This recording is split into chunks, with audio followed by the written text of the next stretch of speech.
Okay guys, so recently I obtained the FR202 Thunder Family Com Pocket. I have no idea what to call this thing. Hey guys, welcome back to the channel. It's awesome that you're tuning in. So in this video we are going to take a close look at something really strange. This kind of a weird beefy family FR202 Thunder device.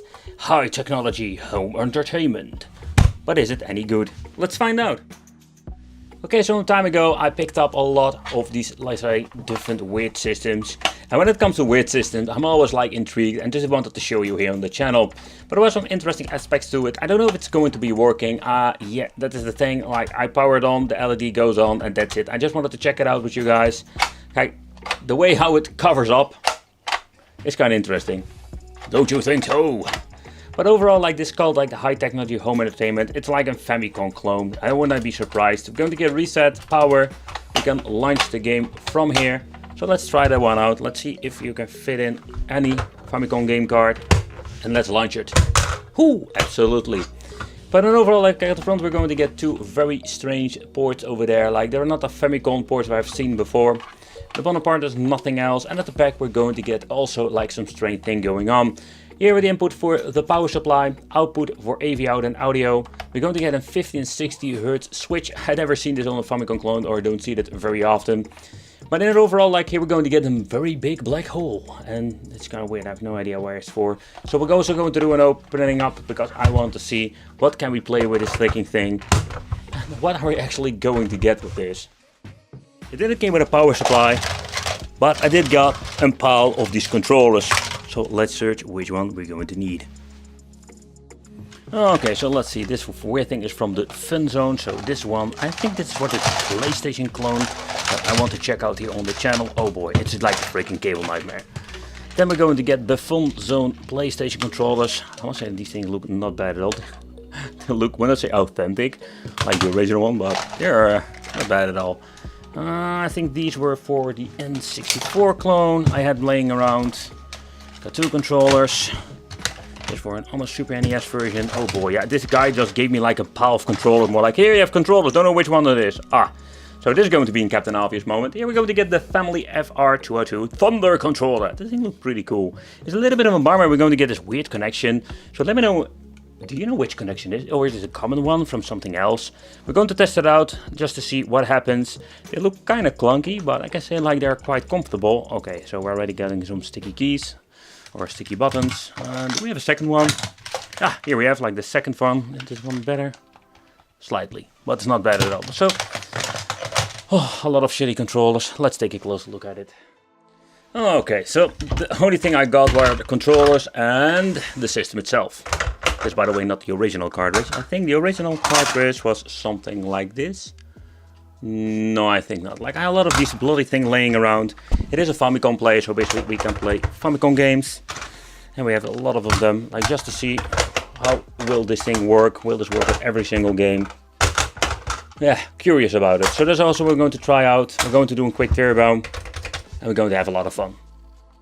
Oh boy, the controller. They're like looking really best up. And let's open it up. Even like the screws in the controller are completely with some rust on it. It's quite interesting. Do I need a big screwdriver? I need to get myself a bigger screwdriver. Let's see, do we have this bloody thing? I think we have one. I hope this is the right size. I got this thing, by the way, from AliExpress. I really like those toolkits. They're super convenient. Yep, that's the right one. Super convenient, yeah. Like, look at this. Like, I don't know what happened with those things, but oh man, they look really bad. Alright, so let's do a quick look in the inside, and it says family over here. Can we just lift it out? It needs to be, like, because there are no screws whatsoever. Oh boy, this is just a really filthy controller. Oh boy, look how filthy this bloody thing is. It's like ridiculous how filthy. Ugh. These things were like sticky on here. Ugh. Like, the controllers are like back to the basics. Like, here's where it all started. Tiny PCB inside, like some basic buttons layout, that's it. Yeah, they look like the same like a Super NES and a Mega Drive. But let's clean it up a little bit and let's see if they're freaking even going to work. Alright, so let's connect this bad boy. Oh boy, that is really tight. And let's plug in a game. Alrighty, connect the controllers and the cables, of course, that we're going to need. And I'm going to get myself a power supply. I got a cheap one over there, but it seems to be working. I got it from another system, but we can just actually play some family FR202 Thunder. Alright, so there was one thing strange going on with this system. So I've tried it a couple of times with different cartridges, and sometimes it's going to get like actually good signal output, and sometimes it's completely messed up, or it doesn't do anything at all. So such a weird thing. So let's plug in this 8401. I'm curious if this thing is even going to work on this. Oh, it seems to be working. Alright, let's boot it up. What the hell is going on? That looks kind of weird. Okay, that sounds slow. Let's see if the... Oh, I have it set to 60 Hertz. Let's boot it up again with 60. Okay, so it's even more messed up now. It all seems to be working now.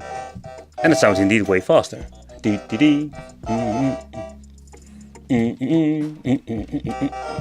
Oh, that sounds good, but it looks really messed up. Oh man, I love this controller. The D-pad is kind of clunky. I love Arkanoid, man. Ooh, got the big pedal. And I got the small one, the multi-ball. It's such a bummer that everything looks messed up, simply because this thing plays actually pretty good. Alright, so let's try some different games. I tested out the 8401 multi-game card. Not the ones that came from the weird, let's say, NES, and the other ones like the N64 editions. It comes full with crappy games. It's the same collection like this, but all the games have the same issue. The games just boot up, but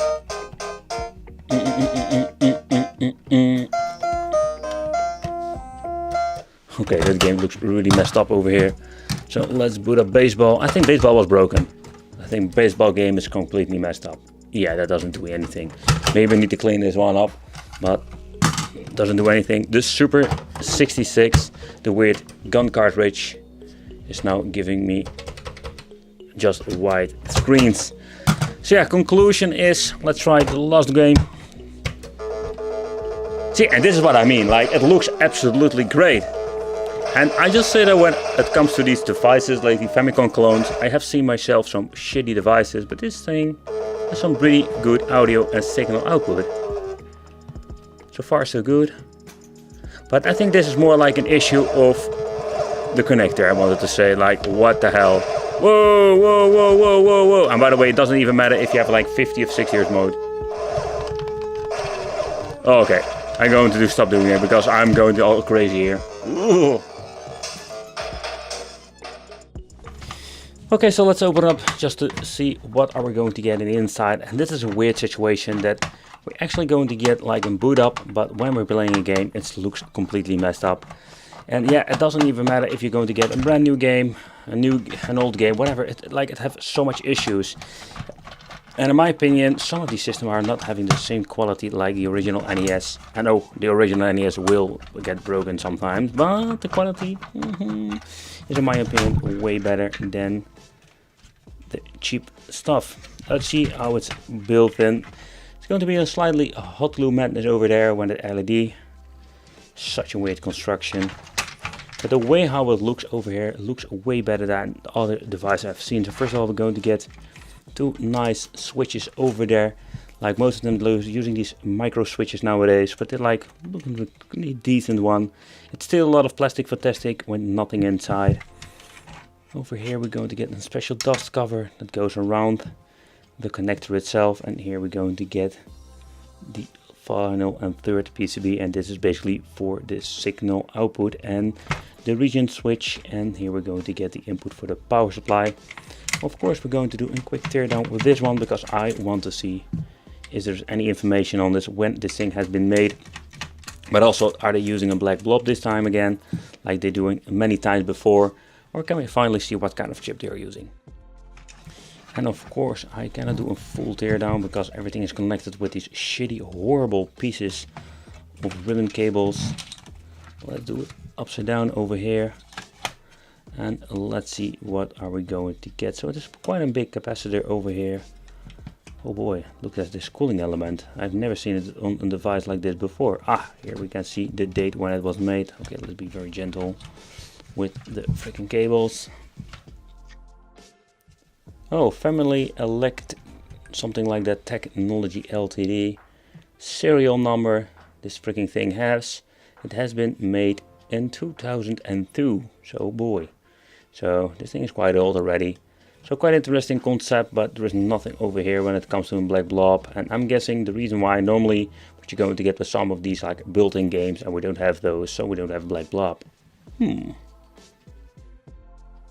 A little bit of a bummer if these devices never work.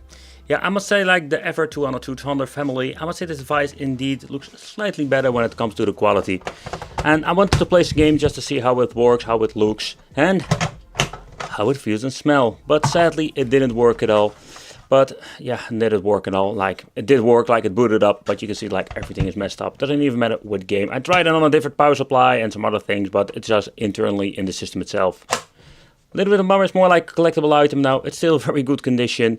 Everything seems to be working just fine when it comes to the buttons and so. But let me know what you think of a device like this. I want to thank you for watching. Consider subscribing, hit that little bell, become the Wicked family, and we'll see you in the next